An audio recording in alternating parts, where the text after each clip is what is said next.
Dans l'éclat aveuglant de notre modernité, nous nous perdons dans la course effrénée vers les étoiles. Nos nouveaux rois, ivres de leur fortune numérique, rêvent de conquérir Mars, pendant que la Terre suffoque sous le poids de nos ambitions. Nous confondons la puissance avec la grandeur, le profit avec le progrès. Mais il y a 7 siècles, un homme comprit ce que nous peinons encore à voir, que la vraie richesse n'est pas celle qui s'accumule, mais celle qui circule comme le sang dans les veines de l'humanité. Son nom était Mansa Musa, et son histoire n'est pas un conte du passé, c'est un miroir tendu vers notre avenir, une question brûlante posée à notre conscience. Quand la fortune nous tend la main, saurons-nous comme lui la transformer en pont plutôt qu'en mur? L'or coule dans les veines de l'Afrique, il pulse dans ses rivières, brûle dans ses déserts, dort dans ses montagnes, mais jamais, dans toute l'histoire de l'humanité, un homme n'en posséda autant que lui. Son nom faisait trembler les marchés du Caire jusqu'à Venise. Son passage transformait des villes entières, sa générosité bouleversait des royaumes. Quand les rois d'Europe vivaient dans la boue de leurs châteaux, son empire irradiait de splendeur. Ses caravanes traçaient des routes d'or à travers le Sahara. Ses bibliothèques regorgeaient de savoir quand l'Occident sortait à peine des ténèbres. Les chiffres donnent le vertige. 400 milliards de dollars. La fortune la plus colossale de tous les temps. Mais l'argent ne fait pas la grandeur. Ce qui rend son histoire unique, c'est ce qu'il en fit. Là où d'autres amassaient des trésors, il bâtissait des universités. Là où d'autres érigeaient des palais, il créait des centres de savoir. Le soleil ne se couchait jamais sur son empire. Du Niger à l'Atlantique, des sables du Sahara aux forêts du Sud, ses terres s'étendaient plus loin que l'œil ne pouvait voir. Mais sa vraie conquête n'était pas celle des territoires, c'était celle des cœurs et des esprits. À l'apogée de sa puissance, quand le monde entier s'inclinait devant lui, il prit une décision qui allait changer le cours de l'histoire. Un voyage, une quête, un pèlerinage qui transformerait non seulement sa vie, mais le destin de tout un continent. Cette histoire n'est pas un conte, c'est le récit d'un homme qui comprit que l'or n'est que poussière si on ne sait pas le transformer en lumière. C'est l'épopée d'un souverain qui osa rêver d'un empire bâti non sur la peur, mais sur le savoir. Les siècles ont passé. Les empires se sont écroulés, mais dans les murs de Tombouctou, dans les manuscrits préservés à travers les âges, dans le cœur battant de l'Afrique, son héritage vit encore. Au cœur du XIIIe siècle, quand l'Europe construisait ses cathédrales et que Marco Polo découvrait la Chine, s'élevait en Afrique un empire dont la richesse dépassait l'imagination. Le prophète Mohammed, paix et bénédiction sur lui, nous enseigne. La richesse ne vient pas de l'abondance des biens, mais de la richesse de l'âme. Ces paroles résonnaient dans chaque action de Moussa.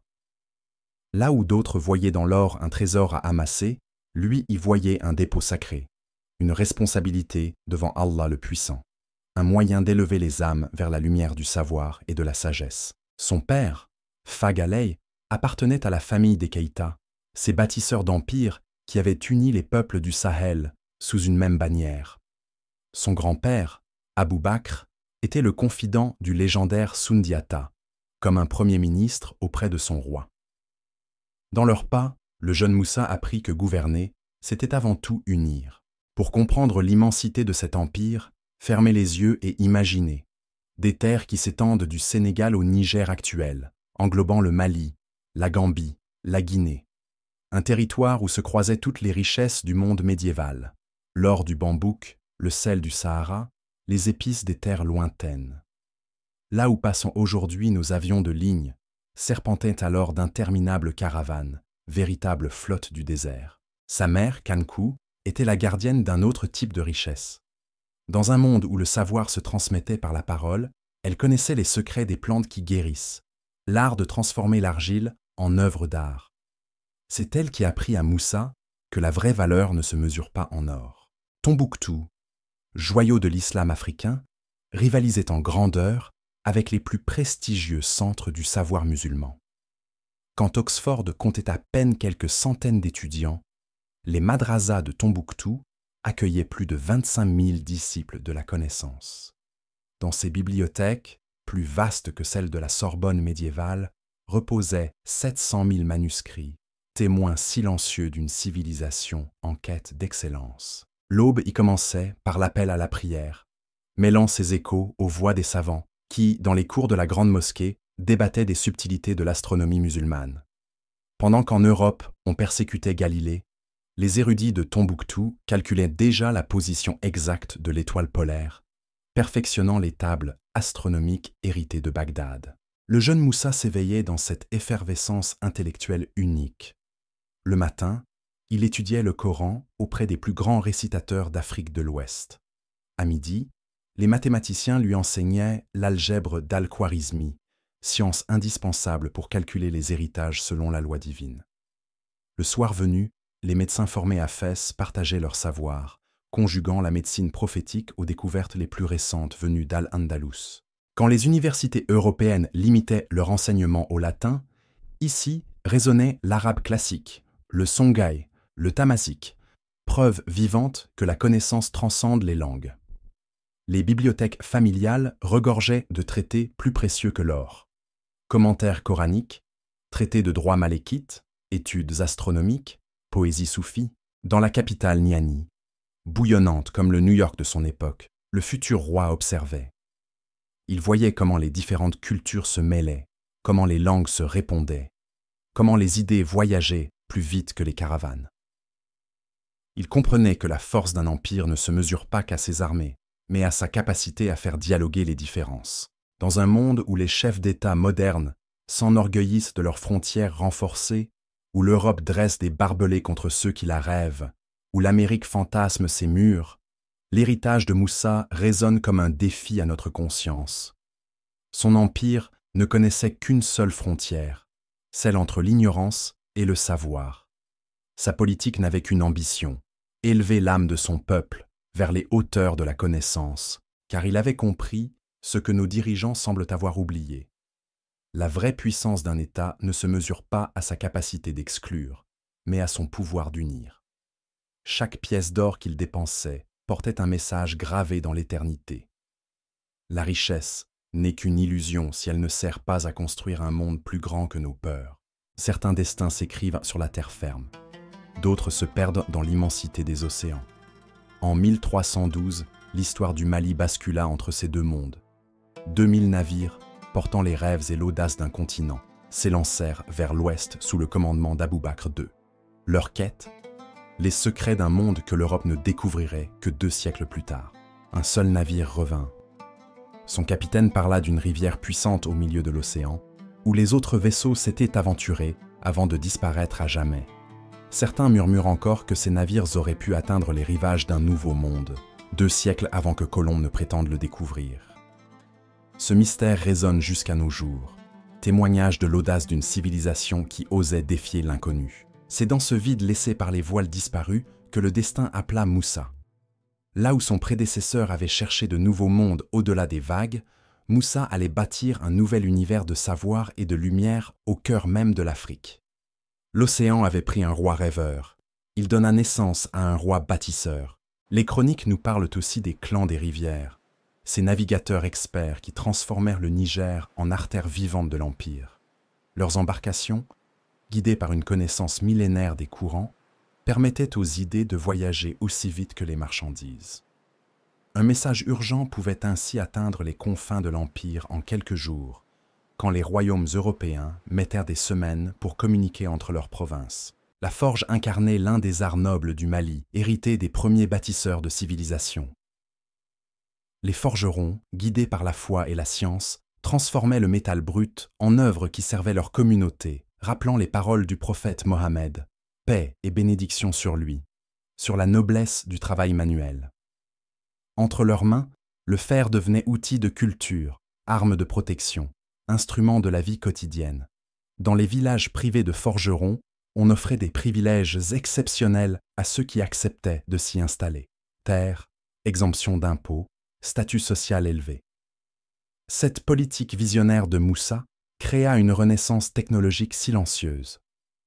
Le Mali médiéval devint ainsi un centre d'innovation majeur, où l'excellence du travail manuel s'alliait à la quête spirituelle, forgeant une civilisation que l'histoire occidentale a trop longtemps négligée.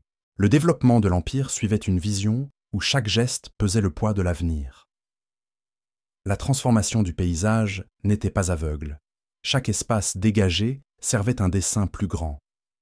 Là où la forêt cédait la place aux plaines, la cavalerie de Moussa trouvait sa voie. Les caravanes tracèrent leur route. De Tagaza et ses montagnes de sel blanc jusqu'aux terres dorées de Wangara, un réseau de vie se tissait, reliant les peuples comme les artères d'un corps vivant. 7 siècles plus tard, alors que nos forêts disparaissent sous la morsure de l'avidité, l'approche de Moussa nous interpelle. Lui transformait la terre pour unir les hommes. Nous la dévorons pour les diviser. Ses routes ouvraient des dialogues. Les nôtres creusent des plaies dans le sol. Là où son empire pensait en générations, notre monde moderne compte en trimestres. Entre ces deux époques, une même terre nous interroge. Les plaines qu'il a ouvertes portent encore l'écho des sabots de sa cavalerie, mais aussi la mémoire des forêts anciennes. C'est peut-être là sa dernière leçon. Tout changement doit porter en lui une promesse d'avenir, une vision plus grande que notre temps. Car la terre que nous transformons aujourd'hui sera l'héritage de ceux qui nous suivent, comme les routes de Moussa guident encore les pas des voyageurs d'aujourd'hui. Les étudiants qui franchissaient les portes de l'université Sankore découvraient un monde où l'astronomie répondait aux questions les plus pratiques de la vie quotidienne.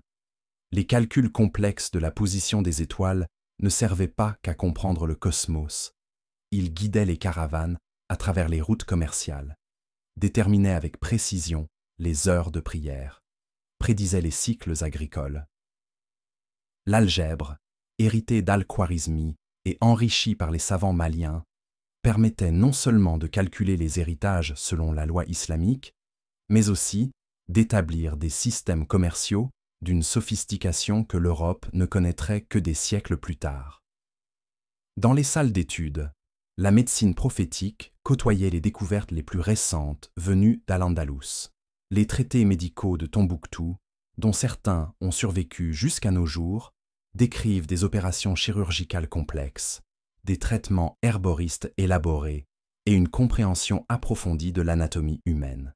Les bibliothèques conservaient même des textes sur la musique céleste des sphères, liant mathématiques, astronomie et harmonie divine dans une symphonie de connaissances. L'architecture de Tombouctou témoigne encore de cette quête de perfection. La grande mosquée Djinguereber, chef-d'œuvre de l'architecte andalou Abou Ishaq as-Sahili, fut construite en 1327 avec une technique révolutionnaire. Ses murs, épais de 3 mètres à la base, créaient un microclimat naturel, maintenant une température constante malgré les extrêmes du climat sahélien. Le système ingénieux de poutres en bois de palmier qui dépasse des murs ne servait pas qu'à l'esthétique. Il permettait la maintenance régulière de l'édifice, créant ainsi une architecture vivante qui se régénérait avec chaque génération. Ces lieux de savoir étaient les témoins silencieux d'une époque où la quête de connaissance était considérée comme un acte d'adoration, où chaque découverte rapprochait l'homme du divin, où la beauté naissait de l'harmonie entre l'esprit et la matière. 7 siècles plus tard, alors que nos universités modernes s'enferment dans des tours de verre et d'acier, les bibliothèques de Tombouctou nous rappellent qu'il existe une autre voie, où le savoir n'est pas une marchandise, mais un pont entre le ciel et la terre. C'est dans les mines d'or du Sud que la sagesse de Moussa fut mise à l'épreuve. Ces mines étaient le cœur battant de l'Empire, produisant un or si pur qu'il faisait la renommée du Mali jusqu'aux confins du monde connu.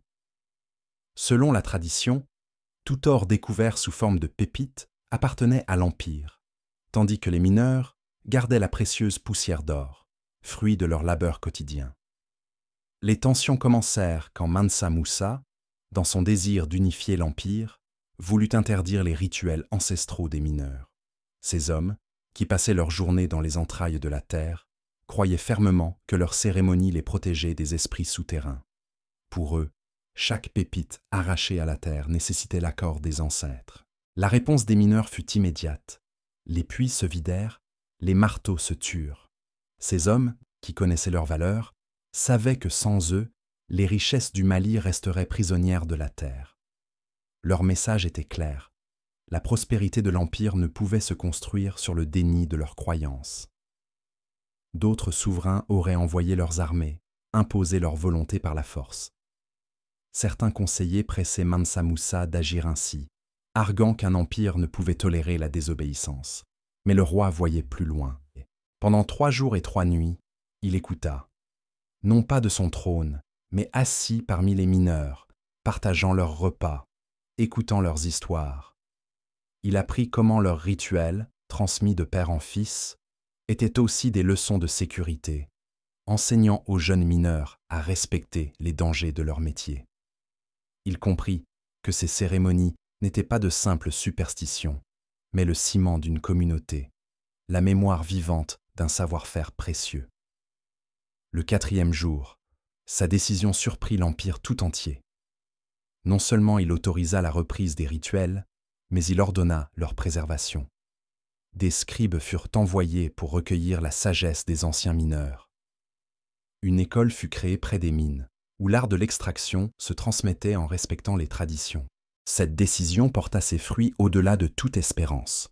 La production d'or augmenta, car des mineurs respectés dans leurs croyances travaillaient avec plus d'ardeur. Les accidents diminuèrent, car les rituels de sécurité étaient mieux observés. Plus important encore, cette sagesse établit un précédent. Dans l'empire de Mansa Musa, la tradition et le progrès pouvaient marcher main dans la main. Les mines du Sud devinrent un symbole de cette harmonie nouvelle. On raconte que chaque année, lors de la grande fête des mineurs, le roi envoyait des présents en signe de respect pour leur savoir ancestral. Cette histoire se transmit de génération en génération, rappelant que la vraie force d'un souverain réside dans sa capacité à écouter et comprendre son peuple. Parfois, au crépuscule, Moussa contemplait l'horizon où s'étaient évanouis les navires d'Abou Bakr. Ces vaisseaux disparus portaient peut-être plus qu'un rêve. Ils incarnaient l'esprit d'un peuple qui osait imaginer l'impossible. Et tandis que son empire prospérait, une autre aventure se préparait dans son cœur. Il y a des voyages qui transcendent l'histoire, des pas qui résonnent à travers les siècles. En 1324, Mansa Musa entreprit un périple qui allait transformer non seulement son âme, mais la destinée de tout un continent. 60 000 cœurs battant à l'unisson. Une caravane si vaste que son avant-garde atteignait l'horizon quand son arrière-garde quittait à peine la ville. Les chroniqueurs de l'époque nous parlent d'une procession comme le monde n'en avait jamais vu. 500 serviteurs, chacun portant un bâton d'or massif de 4 livres, des centaines de chameaux courbés sous le poids des provisions, 8000 soldats, 12 000 serviteurs. Mais ces chiffres, aussi vertigineux soient-ils, ne racontent qu'une partie de l'histoire. Car dans la solitude des nuits glaciales, quand le froid mordait jusqu'aux os et que les étoiles semblaient si proches qu'on aurait pu les cueillir, les titres et les richesses perdaient leur sens. Les chroniques nous racontent qu'un soir, alors que la caravane était éprouvée par la soif, un simple chamelier refusa de boire avant son souverain. Moussa prit alors la gourde et la partagea avec lui, rappelant à tous que devant la soif, comme devant Allah, le Tout-Puissant, tous les hommes sont égaux. À chaque étape du voyage, la caravane devenait une ville éphémère. Les tentes se déployaient comme des pétales dans la nuit, abritant des savants qui débattaient des mystères du cosmos, des poètes qui composaient des vers sur la quête spirituelle, des imams qui enseignaient les subtilités du Coran. Le voyage lui-même devenait une université ambulante, où chaque épreuve était une leçon, chaque halte une occasion de partage. Les manuscrits nous révèlent qu'en ces moments de communion, Moussa n'était plus seulement un roi, il était un pèlerin parmi les pèlerins. Quand l'appel à la prière résonnait dans l'immensité, son front touchait la terre aux côtés du plus humble des voyageurs. Sa couronne d'or ne pesait pas plus lourd que le turban d'un mendiant devant la majesté divine. Ce voyage vers la Mecque était plus qu'un acte de dévotion, c'était une transformation de l'âme qui allait redessiner la carte du monde. Car dans les épreuves partagées du chemin, dans la fraternité forgée par les difficultés communes, se tissait une nouvelle vision de ce que pouvait être un empire. Non pas une terre conquise par l'épée, mais un espace où la grandeur d'un souverain se mesurait à sa capacité à s'effacer devant plus grand que lui. Le voyage de Mansa Musa ne fut pas qu'un simple passage. Chaque ville importante marquait une étape de construction et de partage. Certaines sources rapportent qu'il fit bâtir une mosquée chaque vendredi de son voyage. Bien que les historiens débattent encore du nombre exact de ces constructions, les traces de son passage ont marqué durablement le paysage des terres qu'il traversa. À Gao, première grande étape après avoir quitté son empire, Mansa Musa découvrit une mosquée au toit de chaume. Sa vision d'une architecture plus ambitieuse se matérialisa rapidement. Il ordonna la construction d'une nouvelle mosquée majestueuse. Ce fut là que naquit ce qu'on appellera plus tard le style malien. Des bâtiments aux murs épais en briques séchées au soleil, créant naturellement des espaces frais, même sous la chaleur la plus intense. Ces mosquées n'étaient pas de simples lieux de prière. Leurs murs massifs, leurs cours intérieurs soigneusement pensés, permettaient aux communautés de se rassembler, d'étudier, de préserver les manuscrits précieux. L'architecture répondait à la fois aux besoins spirituels et pratiques des populations locales. Dans chaque ville où il s'arrêtait longuement, Musa laissait plus que des édifices. Il créait des centres de vie et de savoir. Les matériaux locaux, comme la terre cuite et les poutres de palmier, étaient utilisés avec une ingéniosité qui permettait des réparations faciles, tout en assurant la durabilité des constructions. Au Caire, lors de son séjour de 3 mois, son influence se manifesta différemment. Plus que des constructions, ce fut son interaction avec les savants et les architectes locaux qui marqua son passage. Ces échanges influenceraient plus tard les constructions qu'il entreprendrait à son retour au Mali, notamment à Tombouctou. Le Caire, juillet 13, 124. La plus grande métropole de son époque, abritant près d'1 million d'âmes, s'apprêtait à vivre un moment qui marquerait son histoire. Par la porte occidentale de la cité, un spectacle sans précédent se déployait. La caravane de Mansa Musa, scintillant d'or sous le soleil égyptien. Les rues de la métropole millénaire s'ouvrirent comme un livre d'histoire devant la procession malienne.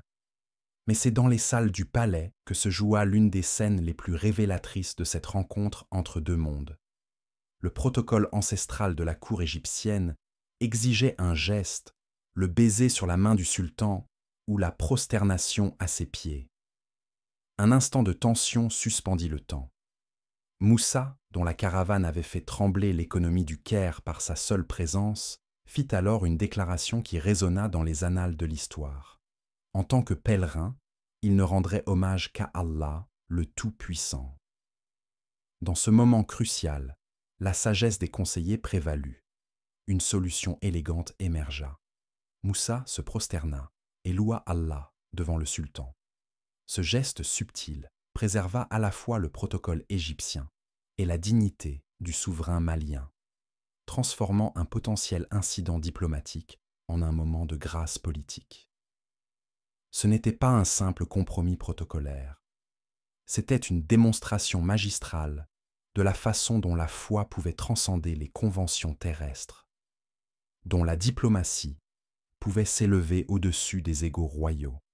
Les chroniqueurs égyptiens comparèrent plus tard l'effet de sa présence à l'éclat du soleil africain lui-même. Pendant 3 mois, le Caire devint le théâtre d'une générosité qui dépassait l'entendement. À chaque vendredi, Musa offrait des quantités phénoménales d'or en aumône. Dans chaque quartier qu'il visitait, l'or coulait comme l'eau du Nil. Les marchands du Caire n'avaient jamais vu une telle profusion de métal précieux. Mais cette générosité eut des conséquences inattendues. Le marché de l'or, stable depuis des générations, vacilla. Le métal précieux devint si abondant que sa valeur chuta drastiquement. Le dinar égyptien perdit 25% de sa valeur. Cette dévaluation persista pendant 12 ans, transformant l'économie de toute la région. Dans les rues du Caire, l'or de Musa coulait comme un fleuve, mais derrière cette apparente prodigalité se cachait la vision d'un stratège. Les chroniques mamelouks nous parlent d'une délégation qui semblait dépenser sans compter, au point de devoir emprunter des sommes colossales aux créanciers de la ville. Pour chaque 300 dinars empruntés, la promesse de 700 en retour. Certains y virent de la naïveté, d'autres de l'extravagance. Mais Musa tissait une toile plus subtile. Ces dépenses fastueuses n'étaient pas les excès d'un roi ivre de sa propre richesse, Elles étaient les fils d'or d'une tapisserie diplomatique complexe. Chaque pièce donnée, chaque dette contractée, était une invitation silencieuse, un appel aux marchands d'Égypte à suivre le chemin de leur or jusqu'au cœur du Mali, car ils savaient que les créanciers ne se contenteraient pas d'attendre leur dû. L'appât du gain les pousserait à traverser le Sahara, transformant d'anciennes routes en artères commerciales vivantes. Chaque caravane égyptienne qui suivrait ces pas serait une victoire. Chaque nouveau lien commercial, une pierre dans l'édifice de son empire. Dans les salons feutrés du Caire, où les contrats s'écrivaient à la lueur des lampes, Moussa ne signait pas des reconnaissances de dettes. Il dessinait la carte d'un nouveau monde commercial. Les marchands égyptiens, pensant avoir fait une affaire en prêtant à des taux usuriers, ne réalisaient pas qu'ils devenaient les instruments d'une vision plus vaste, celle d'un Mali connecté au grand centre du monde musulman, par des routes caravanières régulières. Ce que beaucoup prirent pour de la prodigalité était en réalité une forme subtile de diplomatie économique. L'or qu'il semblait disperser au vent était en réalité des graines plantées dans le sol fertile du commerce international, destinées à fleurir longtemps après son passage. Dans les cours ombragés des madrassas du Caire, une alchimie subtile s'opérait. Les savants maliens et égyptiens, assis sur les mêmes nattes, partageaient plus que des connaissances. Ils tissaient l'avenir de deux civilisations. Chaque débat, chaque échange devenait une pierre dans l'édifice d'une renaissance africaine que le monde n'avait pas encore imaginée. Abou Ishaq as-Sahili, un architecte renommé de Grenade, fut particulièrement captivé par la présence de Moussa. Les chroniques racontent qu'il abandonna sa vie en Al-Andalus pour suivre le souverain malien, portant dans son cœur les secrets des arcs et des voûtes qui avaient fait la gloire de l'architecture islamique. De cette rencontre allait naître la majestueuse mosquée Djinguereber de Tombouctou, où l'art andalou épouserait l'âme africaine dans une symphonie de terre cuite. Les architectes égyptiens découvrirent avec émerveillement les techniques maliennes de construction en terre. Cette terre, que certains méprisaient comme trop humble, se révélait capable de défier les siècles quand elle était travaillée avec sagesse. Les murs massifs des bâtiments maliens, épais de 3 mètres à leur base, créaient naturellement des havres de fraîcheur dans la fournaise du Sahel. Mais la plus grande innovation vint peut-être du système ingénieux des poutres en saillie. Ces pièces de bois de palmier qui dépassaient des murs n'étaient pas de simples ornements. Elles formaient un échafaudage permanent, permettant l'entretien constant des édifices. C'était une architecture vivante qui respirait avec les saisons, qui acceptait le changement comme partie intégrante de sa permanence. L'effet du passage de Mansa Moussa fut tel que, en 1375, le Mali apparut sur le célèbre Atlas catalan. Pour la première fois, l'Europe découvrait un empire africain dont la richesse dépassait l'imagination. Sur cette carte, Mansa Moussa était représenté tenant une pépite d'or, symbole de sa légendaire fortune. Le voyage du souverain malien ouvrit de nouvelles routes commerciales. Les marchands, attirés par les récits de sa richesse, cherchaient à percer le secret des routes de l'or. Mais Moussa, fin stratège, préserva le mystère. Les négociants maliens utilisaient un système ingénieux de communication par tambour, gardant secrètes les routes menant aux mines d'or. L'impact de son passage résonna bien au-delà du Caire. Des bords de la Méditerranée aux confins de l'Asie, on parlait de cet empereur d'Afrique dont la générosité avait ébranlé l'économie d'une des plus grandes villes du monde. Le Mali n'était plus une terre mystérieuse au-delà du désert. Il était devenu une puissance avec laquelle il fallait compter. La Kaaba se dressait devant lui, pierre noire enchâssée dans l'histoire des hommes. En ce lieu où les âmes se dépouillent de leur parure terrestre, Mansa Moussa abandonna ses robes d'or. Le blanc immaculé de l'ihram remplaça la pourpre royale, dernière frontière entre l'homme et l'humilité absolue. 12 jours durant, le souverain le plus riche du monde vécut dans la simplicité la plus pure. Les pieds nus sur la pierre sacrée, il n'était plus qu'un pèlerin parmi les pèlerins, un grain de sable dans l'océan de l'humanité en prière. Sur le mont de la Miséricorde, le 9e jour, sa voix se mêla à celle de milliers d'autres, unis dans une même supplique vers le ciel. Mais même dans ce havre de paix, les échos du monde résonnaient. Un jour, les lames sortirent de leurs fourreaux dans l'enceinte de la mosquée sacrée, pèlerins maliens et turcs sur le point de teinter de sang la maison de la paix. C'est alors que Moussa montra que la vraie grandeur réside non dans l'autorité, mais dans la capacité à l'effacer quand nécessaire. Par sa seule présence, sa parole mesurée, il transforma la colère en compréhension.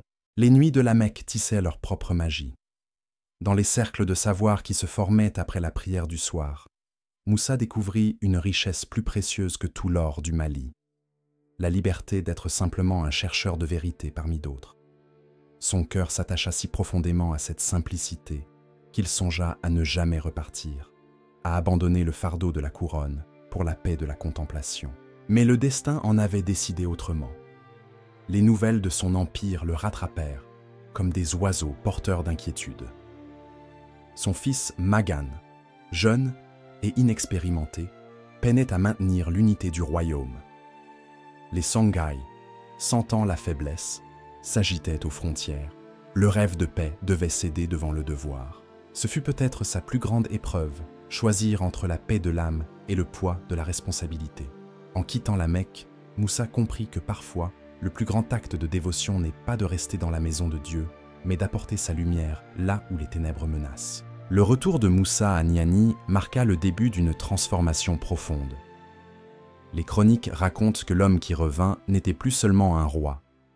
Il était devenu un visionnaire hanté par une question. Comment transformer l'épreuve de son pèlerinage en héritage pour les générations futures? Sa réponse prit forme dans une politique révolutionnaire pour l'époque. Plutôt que d'entasser ses richesses, il créa un système de bourse permettant aux plus brillants esprits de son empire d'étudier à l'étranger. Les étudiants maliens partirent vers Fès, le Caire et même jusqu'en Andalousie, créant un réseau d'échanges intellectuels qui transcendait les frontières. Les récits de l'époque nous parlent d'une transformation sociale unique. Dans les marchés de l'Empire, on pouvait désormais croiser d'anciens chameliers devenus maîtres en astronomie, des fils de forgerons transformés en experts en médecine.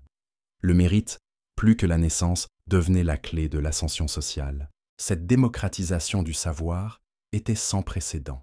Alors que l'Europe médiévale réservait l'éducation à une élite, le Mali de Moussa ouvrait les portes de la connaissance à tous ceux qui avaient la soif d'apprendre. C'était sa réponse aux épreuves du désert. Transformer la soif physique qu'il avait connue en quête spirituelle et intellectuelle pour son peuple. Mais le temps n'épargne aucun empire. Vers 1337, Mansa Moussa quitta ce monde, laissant le trône à son fils Magan. Le changement fut brutal. En 4 ans seulement de règne, Magan vit les premiers signes de déclin. Les Songhai, à l'est, commencèrent à s'agiter. Les raids des cavaliers Mossi terrorisaient Tombouctou. Le temps des géants touchait à sa fin. Sulayman, frère de Moussa, monta sur le trône en 1341. Les chroniques le dépeignent comme un souverain déterminé à préserver l'héritage de son illustre frère. Pendant 18 ans, il maintint les relations diplomatiques avec le sultanat marinide et les royaumes d'Afrique du Nord, comme une dernière lueur du rayonnement de l'Empire. Mais les ombres s'allongeaient sur le royaume. En 1352, un drame personnel vint ébranler la stabilité du pouvoir. Sulayman accusa sa première épouse, Qaza, de conspirer pour le renverser. Cette crise au cœur même de la cour révélait les profondes divisions qui minaient l'empire de l'intérieur. La mort de Sulayman en 1359 déclencha une tempête que nul n'avait vu venir. Son fils, qui portait le même nom que sa mère accusée, Kassa, ne régna que 9 mois. Dans un brutal retournement du destin, son cousin Jata, fils de Magan et petit-fils de Moussa, déclencha une rébellion qui plongea l'Empire dans la guerre civile. Ce fut dans cette tourmente que le royaume Jolof saisit sa chance et brisa ses chaînes, première pierre à se détacher de l'édifice. Jata, devenu Marijata II en 1360, se retrouva à la tête d'un empire qui commençait à s'effriter, comme les pages d'un vieux manuscrit. Les chroniques d'Ibn Khaldoun, témoins de cette époque, nous dressent le portrait d'un souverain dépassé par l'héritage trop lourd qu'il devait porter. Ce qui avait commencé comme une querelle dynastique marquait en réalité le début d'un long crépuscule. Le déclin fut aussi inexorable que l'ascension avait été fulgurante. De 1507 à 1542, Les empires voisins, Diarra, Great Fulo, Songhai, grignotèrent les territoires maliens. La capitale Niani elle-même fut menacée. En 1670, elle tomba sous les coups des Bamana, marquant la fin définitive de l'Empire. Mais l'histoire nous réservait un dernier miracle. Alors que les pierres tombaient et que les empires s'écroulaient, quelque chose survécut. Dans les bibliothèques secrètes de Tombouctou, des familles entières se transmirent de génération en génération la mission sacrée de protéger les manuscrits. Pendant des siècles, ces gardiens du savoir cachèrent ces trésors dans des jarres, les enterrèrent dans le désert, risquèrent leur vie pour préserver la mémoire de cette époque glorieuse. La véritable puissance de Mansa Musa ne se mesurait pas en or, mais en vision. Quand l'Europe brûlait ses sorcières, il construisait des universités. Quand d'autres empires conquéraient par l'épée, il conquérait par le savoir.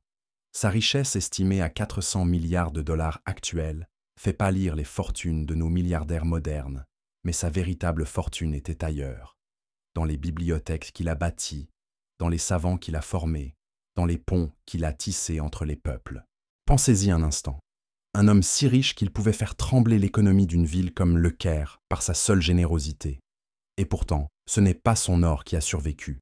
Ce sont ses rêves, ses mosquées, ses écoles.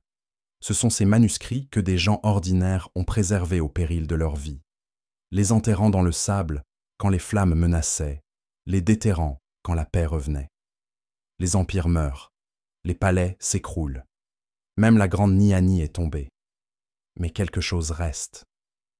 Quelque chose qui fait qu'aujourd'hui encore, quand on prononce le nom de Mansa Musa, les yeux brillent et les cœurs battent un peu plus fort. Dans les cours des vieilles mosquées qu'il a construites, des enfants apprennent encore à lire. Leurs petits doigts tracent les mêmes lettres que leurs ancêtres traçaient il y a 700 ans. Dans l'agitation de notre monde moderne, où les fortunes se font et se défont au rythme des marchés boursiers, où les empires numériques s'élèvent plus haut que les anciennes pyramides, nous cherchons encore notre route. Nos milliardaires contemporains construisent des fusées pour fuir vers les étoiles, pendant que d'autres érigent des forteresses virtuelles de crypto-monnaies. La richesse est devenue abstraite, dématérialisée, aussi insaisissable que les algorithmes qui la génèrent. Mais au fond de nos âmes résonne encore une question, aussi vieille que l'humanité elle-même. Que restera-t-il de nous quand les chiffres de nos comptes bancaires se seront évanouis dans le néant numérique? Dans notre course effrénée vers l'accumulation, nous avons peut-être oublié que la vraie valeur d'une civilisation ne se mesure pas à la hauteur de ses tours de verre, mais à la profondeur de sa vision. Aujourd'hui, nos nouveaux empereurs bâtissent des murs de données, collectent nos rêves pour les transformer en profit. Ils promettent des métavers artificiels pendant que notre monde réel se consume. Mais l'histoire de Mansa Musa nous pose une question brûlante. Que choisirons-nous de construire avec notre or moderne? Des barrières ou des ponts? Des coffres-forts numériques ou des espaces de partage? Car au fond, chaque époque fait face au même dilemme. Utiliser sa puissance pour diviser ou pour unir, pour posséder ou pour transmettre. Dans nos smartphones, dernier cri résonne l'écho des caravanes d'antan. Nous sommes toujours ces voyageurs, cherchant un sens à notre richesse, une direction à notre pouvoir. Le véritable défi de notre temps n'est peut-être pas d'accumuler plus, mais de donner mieux. Non pas de conquérir l'espace, mais de reconquérir notre humanité, dans un monde où l'intelligence artificielle promet de surpasser l'homme. L'histoire de Mansa Musa nous rappelle que la plus grande intelligence est peut-être celle du cœur, celle qui sait transformer l'or en sagesse, le pouvoir en héritage.